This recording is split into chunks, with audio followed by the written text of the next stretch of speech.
So ngayon po guys ay nandito na po ako ngayon sa bahay nila Tito Harvey. So ayan po, hinatid po ako ngayon Sabi sa akin ni Banban, ano yung pangako mo ni daw sa daddy kanya. ko. So siya yung naghatid sa Sabi akin. mo, Ayan. dito, bidadali mo raw siya sa Star City. Ayan.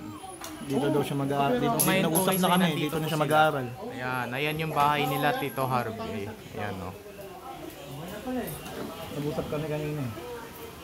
Sabi ko Kasi sa kanya, ganito na, hati papakita na ko lang nga tayo sa sa inyo expenses. yung, yung studio ni Tito Harvey doon. Kasi nandito Sabi pa ko, lang kahit kami sa sagutin mo na yung baon, ako sa nang may bahala sa sala ni, pagkain ng sa bata. may Pag sala, sa nandiyan may tayo, bahay kunin nila mo. Tito Harvey. Ayan, tapos.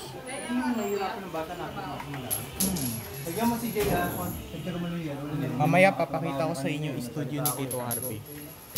okay lang kaming dalawa, walang mag-uusap, wala nang magsasalita. Ayun, umalis naman. Pause muna natin. Yan. So kaway po kayo. Mag-vlog din ako. Mag-vlog din daw siya.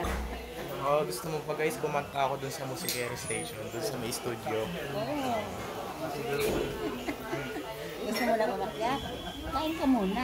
Oh, pero kung kakain na rin ako dun sa bahay namin eh. Yan siya. Mamaya papakita ko sa inyo yung studio ni Tito Harvey. Dun lang yun sa saan ba? Taas? Sa may taas lang. O, dyan lang, pataas. Tapos may binigay pa ako kay Tito Harvey, yung windmill. Yung inang ano ba yun? Na-unboxing ni Tito Harvey. Baksin. Oh, yun. Yun sa birthday niya nung Nandun niya kasi Tita Win eh.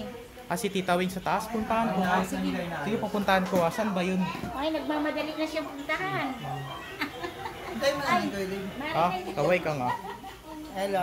Hindi ko mapakita yun eh. o, pupunta na raw siya sa Studio ni taas. Tito Harvey sa taas. Pero mamaya na lang muna. Upuan na iba.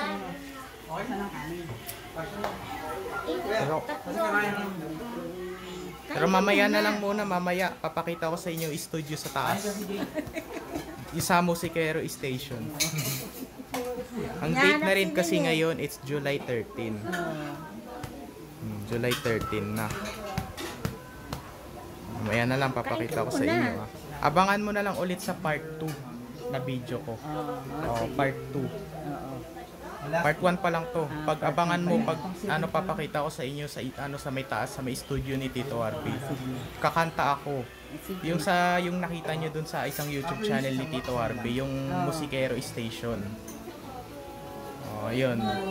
Kasama na rin ako dun, kakanta na rin kasi ako. Yun, nasa bahay pa lang kasi ako guys eh.